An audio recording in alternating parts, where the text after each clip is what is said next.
Bien, mis hermanos, una vez más, busquemos el rostro del Señor en oración, no solamente para que nos conceda la gracia de poder hablar de su palabra, sino sobre todas las cosas para que podamos abrazar su palabra, aplicar su palabra, practicar su palabra. Vamos a orar. Señor, queremos darte muchas gracias por todo lo que hemos recibido hasta aquí en esta conferencia. Es sorprendente lo que estamos aprendiendo de tu persona, de tu carácter. Y ahora que vamos a hablar, Señor, de tu fidelidad, tú conoces la debilidad de tu siervo. Ayúdame, Señor, y ayuda a mis queridos hermanos a abrazar tu palabra hoy aquí. Padre, seguramente hay muchos en este lugar que pueden haber venido apesadumbrados, sufriendo con diversos dolores y dificultades. Por favor, Señor, usa tu palabra para consolarlos, usa tu palabra para animarlos, para poder seguir corriendo la carrera con los ojos puestos en Jesús, en cuyo nombre pedimos estas cosas. Amén y amén. En el año 1487, el explorador portugués Bartolomé Díaz fue el primer europeo en navegar por un estrecho bastante peligroso en el extremo sur del África, al que él bautizó con el nombre de Cabo de las Tormentas. Pero cuando Juan II de Portugal se enteró del descubrimiento, rebautizó ese paso marítimo con el nombre con el que se conoce hasta el día de hoy, Cabo de la Buena Esperanza.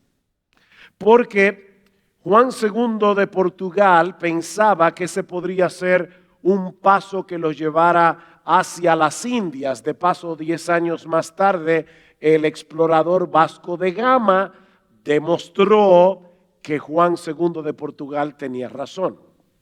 Así que, mis hermanos, aquí tenemos un mismo lugar bautizado con dos nombres completamente distintos entre sí.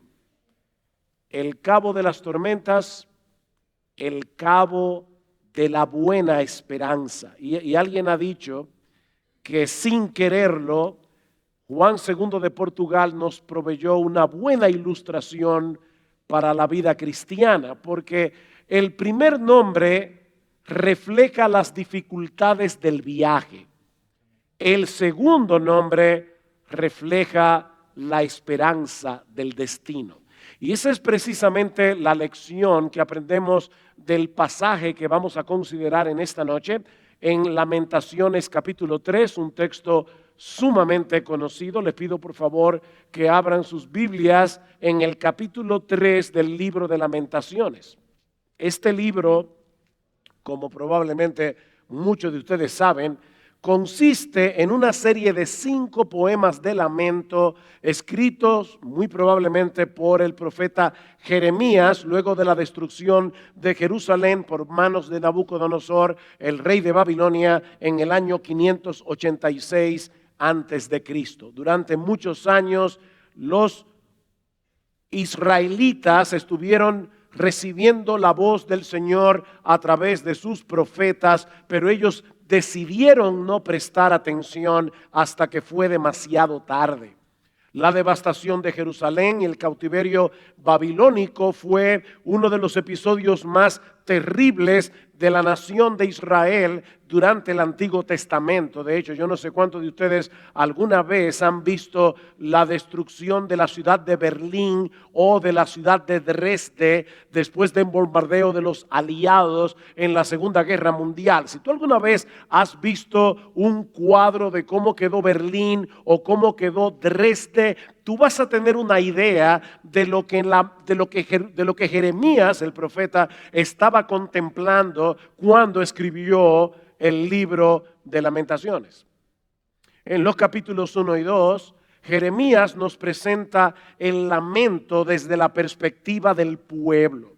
Pero cuando llegamos al capítulo 3, el panorama cambia radicalmente. Noten cómo comienza el capítulo 3. Yo soy el hombre que ha visto aflicción bajo el látigo de su enojo. Me guió y me llevó en tinieblas y no en luz. Ciertamente contra mí revolvió su mano todo el día. Hizo envejecer mi carne y mi piel quebrantó mis huesos. Jeremías sabía que detrás del poder de los babilonios había un poder infinitamente superior que había usado al rey Nabucodonosor como instrumento de castigo.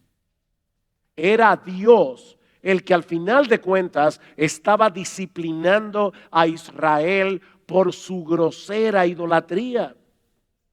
Pero era precisamente esa realidad lo que causaba tanta desolación en el corazón de Jeremías. El hecho de saber que el mismo Dios se había volcado contra ellos. Noten el versículo 8.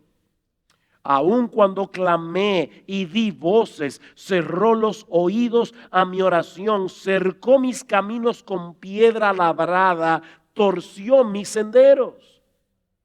Y él está hablando no de Nabucodonosor.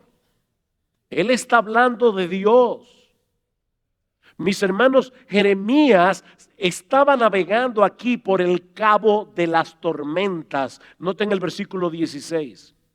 Mis dientes quebró con cascajos. En aquellos días, cuando una nación enemiga acercaba una ciudad, le echaban piedras a los alimentos para que se les rompieran los dientes al comer. Y Jeremías está viendo a Dios como aquel que había hecho eso con la nación de Israel. Mis dientes quebró con cascajos, me cubrió de ceniza y mi alma se alejó de la paz. Me olvidé del bien y dije, perecieron mis fuerzas y mi esperanza en Jehová. ¿Se dan cuenta, hermanos? Jeremías está navegando por el cabo de las tormentas. Pero cuando llegamos al versículo 21, que es probablemente el pasaje de Lamentaciones más conocidos en el pueblo evangélico, el panorama cambia abruptamente. Versículo 21. Esto recapacitaré en mi corazón y por lo tanto esperaré. El cabo de las tormentas de repente se había convertido en el cabo de la buena esperanza. Y nos preguntamos, ¿qué es lo que ha pasado aquí? Porque las circunstancias de Jeremías seguían siendo las mismas. Nada había cambiado, pero él había cambiado. Él había cambiado. Jeremías había tomado la decisión de contemplar el panorama a través del carácter de Dios, no a través de las circunstancias. En otras palabras, su teología cambió su perspectiva. Mis hermanos, es imposible para un creyente enfrentar las dificultades de la vida sin una buena teología. Y hay al menos 4 grandes verdades en este pasaje que serán de mucho consuelo para nosotros cuando nos toque navegar. Y noten que no dije si nos toca, porque nos va a tocar. Cuando nos toque navegar por las dificultades y tribulaciones de la vida. La primera enseñanza que podemos extraer de este pasaje es que Dios nos ama con un amor que no termina, con un amor que nunca cambia. Vean el versículo 22. Por la misericordia de Jehová no hemos sido consumidos, porque nunca decayeron sus misericordias. La palabra que se traduce aquí como misericordia es un término muy rico en su idioma original, Gesed. Señala hacia una clase de amor que se encuentra enraizado en el pacto de Dios con su pueblo. Por eso podemos traducirla como lealtad al pacto, amor de pacto, misericordias del pacto. Pastor, ¿y qué es un pacto? Bueno, yo no puedo meterme en ese tema esta noche, pero creo que a lo largo de esta conferencia esto se ha repetido más de una vez. En una forma muy sencilla podemos decir que un pacto es una promesa de Dios sellada con su juramento. Es un pacto, es una promesa sellada con su juramento. Dice el autor de la carta a los Hebreos que cuando Dios hizo la promesa a Abraham, Génesis capítulo 15, no pudiendo jurar por otro mayor, juró por sí mismo. ¿No ven? Dios prometió, Dios juró, para que por dos cosas inmutables en las cuales es imposible que Dios mienta, su promesa y su juramento, tengamos un fortísimo consuelo los que hemos acudido para asirnos de la esperanza puesta delante de nosotros. Como decía Sam Waldron hace un momento, el amor de Dios no depende de sus emociones. El amor de Dios no es como el tuyo y el mío, que depende del lado de la cama del que nos levantemos, o el ánimo que tengamos ese día en la mañana, o el día que tuvimos ayer. No, el amor de Dios depende de su voluntad. Desde antes de la fundación del mundo, Dios el Padre, escucha esto mi hermano, mi hermana, Dios el Padre hizo un pacto con su Hijo de darle un pueblo, al cual habría de amar con un amor incondicional. Y ahí estábamos tú y yo, con nombre y apellido. Él tomó la decisión de amarnos. Es por eso, maridos, varones, masculinos, es por eso que Dios siempre será nuestro modelo para entender de qué se trata el matrimonio. Porque el matrimonio es un pacto. Y las personas del mundo tienen el concepto equivocado de que es el amor lo que sostiene al matrimonio. Fulano, ¿por qué te divorciaste? Porque se me fue el amor. O sea, el amor es como un virus, se te pega y se va. Pero, según la Biblia, es exactamente al revés. Es el pacto del matrimonio lo que debe sostener el amor. Yo debo amar a mi esposa, porque el día de la boda yo hice una promesa. Yo hice una promesa delante de Dios y delante de los hombres de amarla con un amor incondicional, en pobreza y abundancia, en salud y enfermedad. ¿Te acuerdas de esas palabras? Ahí no había ningún sí condicional. Hasta ahora, y miren que yo tengo 41 años en el ministerio, he participado de un montón de bodas, yo nunca he escuchado un sí condicional en el voto matrimonial. Yo prometo amarte si tú me cuidas, si tú me amas, si tú me haces la comida, si no. Tú prometiste lo que prometiste. Igual que Dios. Y por si eso fuera poco, luego que Dios prometió amarnos desde antes de la fundación del mundo, desde toda la eternidad, Dios juró por sí mismo que Él cumpliría su promesa. Y es por eso, mis hermanos, que las misericordias del Señor jamás terminan, porque no dependen ni de ti ni de mí, depende de su bondad. Depende de su bondad. Noten lo que sigue diciendo Jeremías. Versículo 21, y aquí voy a tener que hacer una aclaración exegética, o decir el versículo 22, por la misericordia de Jehová no hemos sido consumidos porque nunca decayeron sus misericordias. Literalmente lo que el texto dice es porque nunca fallan sus bondades. Aunque la Reina Valera traduce misericordia y misericordia, las dos veces en realidad son dos palabras hebreas diferentes. La primera es misericordia, la segunda es la palabra bondad. Y ahora escuchen, mis amadas hermanas, porque esta palabra hebrea que se traduce como bondad en la Biblia de las Américas, misericordia en la segunda palabra de la Reina Valera, es una palabra hebrea que está relacionada con el vientre de una mujer. El vientre. Así como las mujeres cuidan con ternura el fruto de su vientre, o al menos así debería ser, nuestro Dios cuida con ternura a cada uno de los suyos, porque cada uno de los suyos fue engendrado y gestado en el vientre de sus decretos divinos, por decirlo de alguna manera.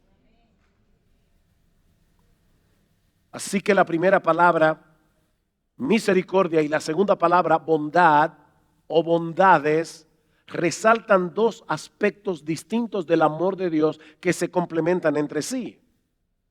La primera resalta la fidelidad de Dios. Ese es el tema, ese es el atributo que estamos considerando aquí. La fidelidad de Dios a su pacto. Él decidió amarnos, Él prometió amarnos, Él juró que nos amaría y Él es fiel. La segunda palabra resalta la ternura y compasión de ese amor.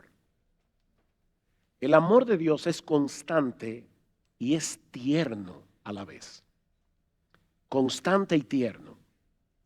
Pero hay otra razón en nuestro texto para mantener la esperanza en medio de las circunstancias más desesperadas. Y es el hecho de que Dios renueva sus misericordias y sus bondades cada mañana. Cada mañana. Versículo 23. Nuevas son cada mañana. ¿Qué son nuevas cada mañana? Las misericordias y las bondades del Señor. Son constantes y son novedosas a la vez. Son constantes porque Dios no cambia. Pero son novedosas, escucha esto, mi hermano, son novedosas porque Dios cada día nos presenta oportunidades nuevas para volver a experimentar sus misericordias y sus bondades. Las misericordias y las bondades del Señor son como el maná. Cae del cielo cada mañana. Cada día el Señor tiene para nosotros una nueva porción de su gracia, una nueva porción de sus favores, una nueva porción de su bendición. Piensen por un momento en el amor de los padres hacia el niño recién nacido. ¿Verdad, hermanos, que los niños recién nacidos requieren de muchísimo esfuerzo? Una vez escuché de un hombre que tenía un montón de deudas y alguien le preguntó, ¿y cómo duermes por las noches? Y él le respondió, como un bebé. Dice, ¿cómo así? Me despierto cada 3 horas llorando. Yo no sé a quién se le ocurrió decir que duerme como un bebé, y los bebés duermen. Los bebés se levantan cada 3 horas llorando con un dispositivo que el Señor les puso, porque los bebés nacen con una obsesión compulsiva por la leche materna. Y hay que satisfacerlos. Bueno, mis hermanos, los padres que son aquí saben que yo digo la verdad. Pasamos una noche malísima con el bebé, dormimos como 2 o 3 horas, nos levantamos por la mañana, vamos a la cuna y volvemos a ver al bebé con la misma ternura de siempre. Así somos los padres. El amor de Dios es eterno, es inmutable, es un amor que nunca decae y sin embargo se renueva cada mañana. Porque las misericordias de ayer, las bondades de ayer eran para las cargas de ayer. No nos sirven para hoy. Así que no os afanéis por el día de mañana, Mateo 6:34, porque el día de mañana traerá su afán. Basta cada día su propio mal. Cada día viene con su propia cuota de problemas. Pero mis hermanos, Dios tiene reservado para nosotros un paquete de sus misericordias, de sus bondades, que serán suficientes para enfrentar lo que venga cada día. Cada día.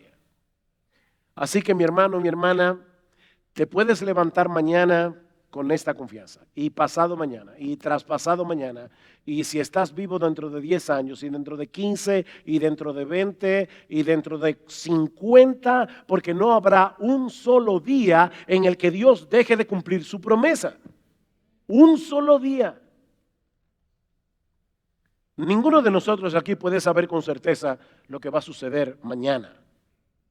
No tenemos la menor idea de las tentaciones que vamos a enfrentar, no tenemos idea de las enfermedades que vamos a padecer, no tenemos idea de los problemas relacionales que vamos a tener con otras personas, a veces dentro de la misma iglesia. De hecho, ni siquiera podemos estar seguros del tiempo que nos reste en este mundo. Pero hay una cosa de la que sí podemos estar absoluta y completamente seguros. He aquí el bien y la misericordia me seguirán todos los días de mi vida, todos los días. La misericordia del Señor nos perseguirá, que es la palabra que se usa aquí.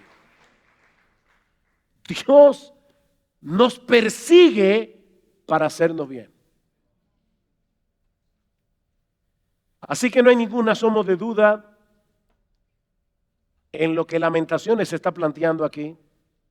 Y esto por la tercera razón de nuestro texto, lo que nos lleva al atributo que estamos estudiando hoy aquí. Ya hemos dicho que el amor de Dios nunca termina, nunca cambia, que Él renueva sus misericordias y sus bondades cada mañana, pero ninguna de esas cosas sería un consuelo para nosotros a menos que podamos descansar confiados en la grandeza de la fidelidad de Dios. La grandeza de la fidelidad de Dios. Versículo 23 otra vez, nuevas son cada mañana, grande es tu fidelidad. ¿Se dieron cuenta, mis hermanos, que hubo un cambio aquí? ¿Tú tienes tu Biblia abierta? Mira el texto otra vez. Hasta este momento, Jeremías ha estado hablando acerca de Dios. Pero en la segunda mitad del versículo 23 comienza a hablarle a Dios. ¿Se dieron cuenta? Mírenlo en el texto. Grande es tu fidelidad. Repentinamente su teología se convirtió en una doxología, en una palabra de alabanza. Mira, mi hermano, mi hermana, tú puedes ser todo lo reformado que tú quieras y puedes creer en todas las grandes doctrinas de la gracia, pero si tu teología no te lleva a alabar a Dios, es una teología defectuosa. La idea por la que estamos haciendo este tipo de conferencias no es para que salgamos de este lugar diciendo, wow, qué doctrina la que yo tengo. Y encima de eso soy humilde. Si tu teología no se convierte en doxología para alabar a Dios, no a ti, tu teología es defectuosa. La palabra fidelidad que usa Jeremías aquí significa firmeza, constancia, confiabilidad. Nuestro Dios es constante, confiable, fiel. Cuando Él promete algo, lo cumple. No solo porque Él es confiable, sino porque, como ya hemos visto cuando hablamos de la simplicidad de Dios, porque nada ni nadie puede impedir que Dios haga lo que Él se ha propuesto hacer. Yo puedo hacerte una promesa y puedo tener la mejor intención de cumplirla, pero pueden suceder un montón de cosas que se interpongan en mis planes y no pueda cumplir lo que te prometí. A Dios nunca le pasa eso, porque para eso es Dios. Él es veraz, Él es soberano, Él es omnisciente, Él es todopoderoso, Él es inmutable. No existe nada ni nadie que pueda frustrar los planes de Dios. Él es absolutamente confiable en todo tiempo, en toda circunstancia. Nuestro Dios es fiel en medio de la aflicción. Conozco, oh Jehová, que tus juicios son justos y que conforme a tu fidelidad me afligiste. ¿Oíste eso? Cuando Dios nos aflige, debemos, por nuestra teología, debemos ver su fidelidad detrás de esa aflicción. ¿Sabes por qué? Porque Dios siempre tiene un propósito sabio, bueno y santo detrás de cada una de las dificultades que Él decreta para cada uno de sus hijos. Siempre, siempre, siempre. Así que si tú estás en medio de una aflicción, y probablemente lo estás, alguien dijo una vez que cuando se predica al dolor, nunca nos faltará auditorio, porque siempre hay alguien aquí que está sufriendo. A veces comenzando por el mismo predicador. Pero si te quedas concentrado únicamente viendo la aflicción, estás perdiendo de vista lo más importante, la fidelidad de Dios detrás de la aflicción. Nuestro Dios es fiel cuando estamos siendo tentados. No os ha sobrevenido ninguna tentación que no sea humana, pero fiel es Dios, que no os dejará ser tentados más de lo que podéis resistir, sino que dará también juntamente con la tentación la salida para que podáis soportar. Dios es fiel cuando tú y yo estamos siendo tentados. Nuestro Dios es fiel en su propósito de santificarnos. Y el mismo Dios de paz os santifique por completo, y todo vuestro ser, espíritu, alma y cuerpo sea guardado irreprensible para la venida de nuestro Señor Jesucristo. Fiel es el que os llama, el cual también lo hará. Dios es fiel. Uno de los libros que más bendición ha traído a mi vida, excepto en los últimos 2 capítulos, es el libro de C.S. Lewis, El problema del dolor. Y digo excepto en los últimos 2 capítulos porque Lewis era un buen apologista, pero no era un buen teólogo. Tristemente. Pero una de las cosas que dice C.S. Lewis en ese libro es que muchas veces nosotros somos como un canvas, somos como un lienzo en el que hay un artista que está tratando de plasmar en ese lienzo su obra maestra, la obra por la que él será recordado por siempre. Y el artista pinta y luego raspa porque no le quedó como él quería, y vuelve y pinta y luego raspa y vuelve y pinta. Y si tú y yo fuéramos el lienzo, le diríamos: por favor, yo me contento con ser un garabato.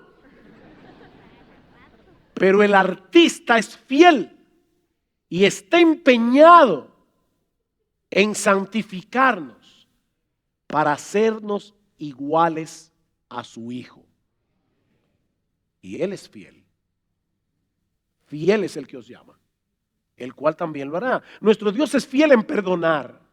Cuando venimos a Él en arrepentimiento, si confesamos nuestros pecados, Él es ¿qué? Fiel y justo para perdonar nuestros pecados y limpiarnos de toda maldad. Mira, mi hermano, el diablo es muy cruel. Y cuando nosotros pecamos y venimos delante del Señor pidiendo perdón, Viene una vocecita que nos dice, qué bueno, después que hiciste lo que hiciste, ahora tú crees que Dios te va a perdonar. Déjame decirte algo, el perdón de Dios no depende de que tú no te sientas culpable. El perdón de Dios depende de su promesa. Él prometió que si confesamos nuestros pecados, Él es fiel y justo para perdonar. Y alguien dirá, ¿y qué tiene que ver la justicia con esto?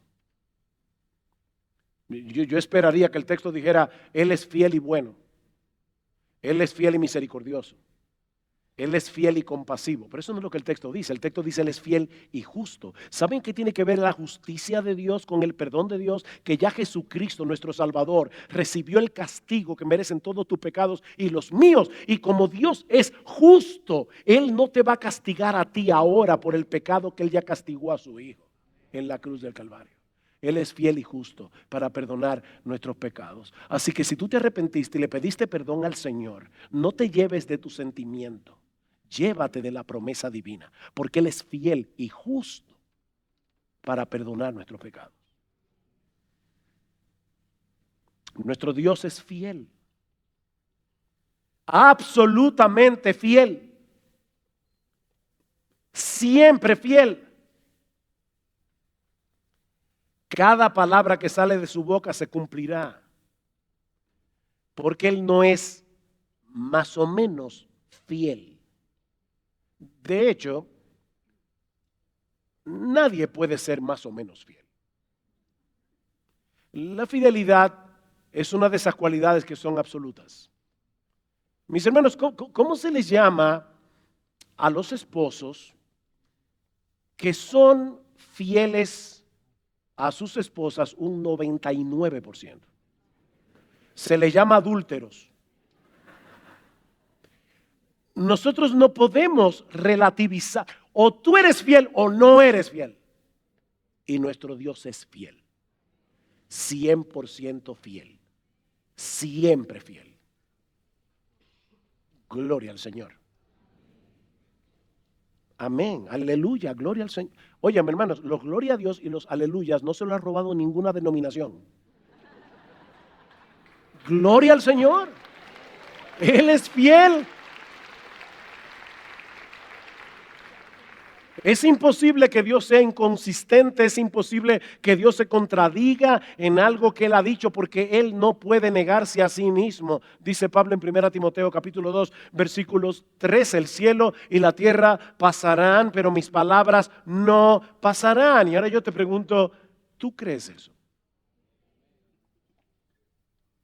¿Tú crees de verdad que Dios cumplirá con toda seguridad cada una de sus promesas?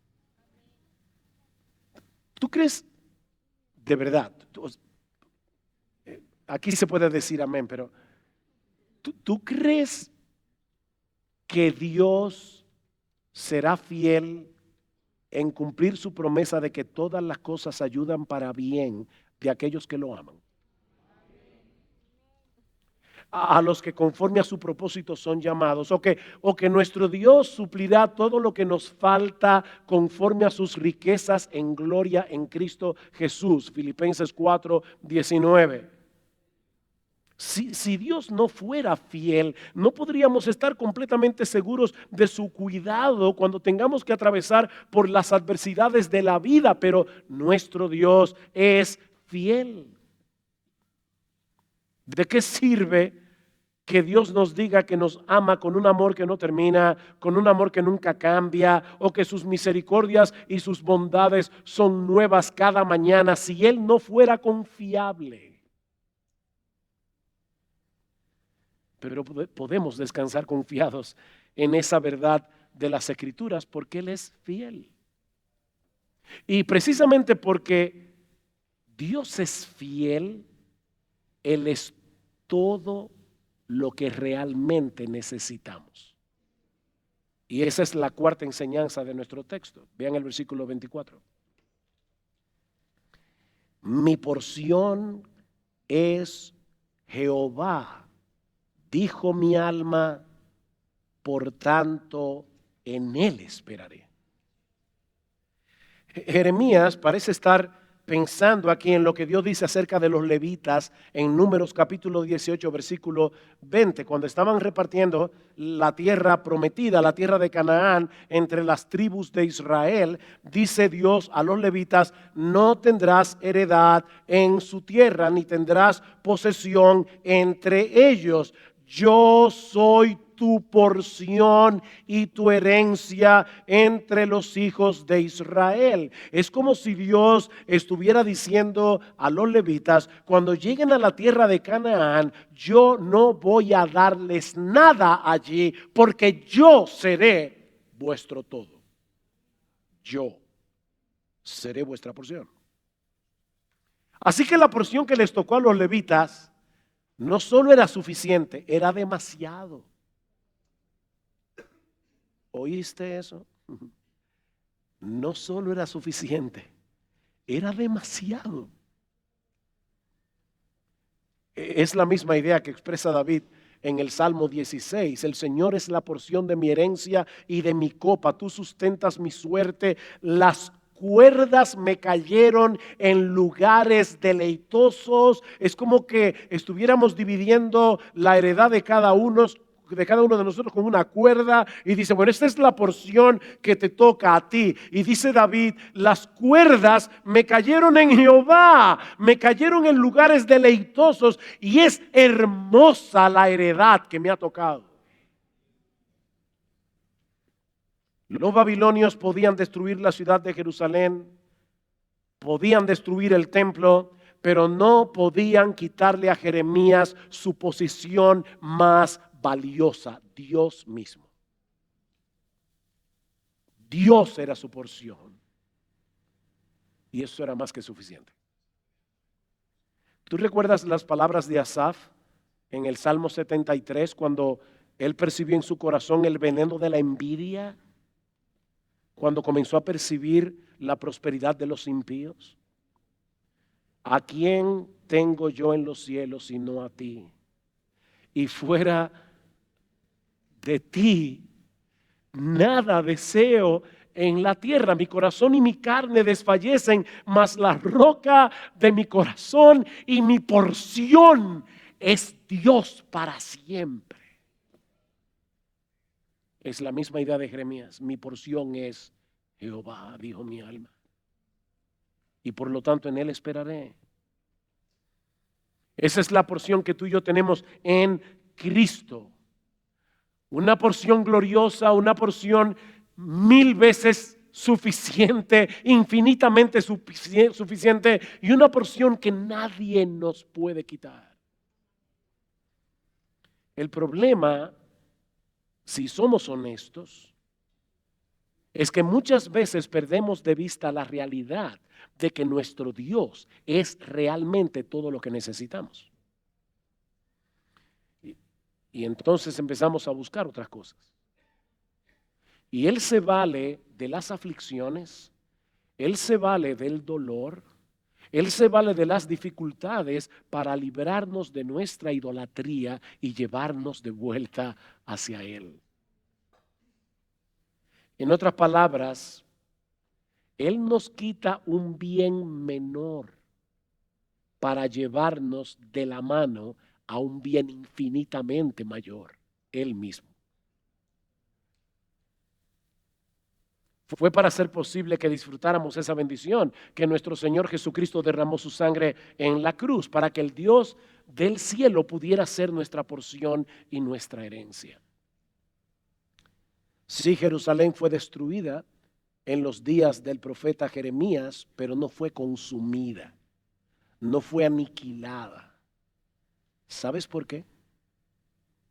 Porque Dios había prometido que de la simiente de Abraham serían benditas todas las familias de la tierra. Una promesa que se cumpliría en esa tierra que Jeremías estaba viendo en ese momento destruida por el profeta, por el rey Nabucodonosor. La tierra donde 1000 años más tarde nacería Jesús.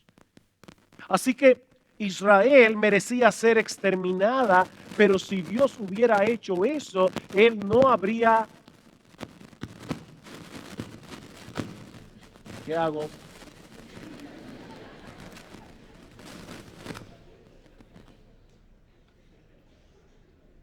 Un caribeño, verlo hablar con una sola mano es muy difícil. Ok.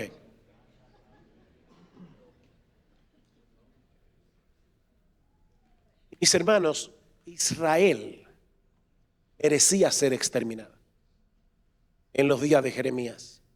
Pero si Dios hubiera hecho eso, Él no habría podido cumplir lo que Él prometió. Él preservó esta nación hasta la venida del Mesías por amor a ti y a mí. La próxima vez que tú leas Lamentaciones, de hecho, la próxima vez que tú leas el Antiguo Testamento, entiende que tú estás leyendo la historia de tu familia. En ti serán benditas todas las familias de la tierra. Yo he saludado en estos 2 días que tengo aquí colombianos, obviamente, guatemaltecos, ecuatorianos, no sé qué otras naciones hay aquí, hasta dominicano, porque Dios es fiel. Él preservó esta nación hasta que naciera Jesús y hasta que fuera crucificado y hasta que resucitara al tercer día y hasta que ascendiera a los cielos para bendecir a gente que Él escogió de toda tribu, pueblo, lengua y nación. Que Dios es fiel. Precisamente porque Él es un Dios fiel, es imposible que Él pasara por alto nuestros pecados. Es imposible. Porque su justicia no hubiera quedado completamente satisfecha. Y eso fue lo que Él hizo a través de la muerte de su Hijo. La cruz es la máxima expresión del amor, la justicia, la santidad y la fidelidad de Dios. Es por causa de nuestro precioso Salvador que todas las promesas de Dios ahora para nosotros son sí. A los Corintios 20. En Cristo, en Él, todas las promesas de Dios son sí y amén. Porque Cristo, como el descendiente, el gran descendiente de Abraham, es el receptor por excelencia de todas las promesas de Dios. Y nuestras vidas están escondidas en Él. Ahora yo te pregunto, mi hermano, cuando te encuentras de repente navegando por el cabo de las tormentas, ¿eres intencional traer las promesas de Dios a tu mente y a tu corazón de modo que aún en medio del dolor tú puedas cantar: grande es tu fidelidad, aun cuando parece que el mundo se está cayendo en pedazos? ¿Estás almacenando en tu memoria las promesas que Dios nos ha revelado en su palabra? Mi hermano, mi hermana, tu esperanza y tu paz no dependen de las circunstancias, dependen del carácter de Dios. Él es bueno, misericordioso, inmutable, fiel, incluso en esos momentos en que no tenemos la menor idea de lo que Él está haciendo. Si Dios es Dios y nuestras vidas están escondidas en Él por causa de nuestra unión con Cristo, mi amado hermano, mi amada hermana, cuando tengamos que atravesar por el valle de las tormentas, podemos rebautizarlo, llamarlo el cabo de la buena esperanza. Porque estas palabras, como le dijo el ángel a Juan, son fieles y verdaderas. Todo lo que dice aquí es verdad. Fieles y verdadera. Oh, mis hermanos, que el Señor nos conceda traer estas verdades a nuestras mentes cuando tengamos que atravesar, o si es que ya estamos atravesando, el cabo de las tormentas. O para decirlos con las palabras de Pablo, y ahora concluyo, Romanos 15:13. El Dios de esperanza os llene de todo gozo y paz en el creer, para que abundéis en esperanza por el poder del Espíritu Santo. Padre, te damos muchas gracias, Señor, por tu bendita palabra. Te damos gracias por tus promesas. Y te damos gracias sobre todas las cosas por ese Cordero que fue inmolado, en quien todas tus promesas son sí y amén. Alabado sea tu nombre y alabado sea el Cordero, en cuyo nombre pedimos todas estas cosas. Amén y amén.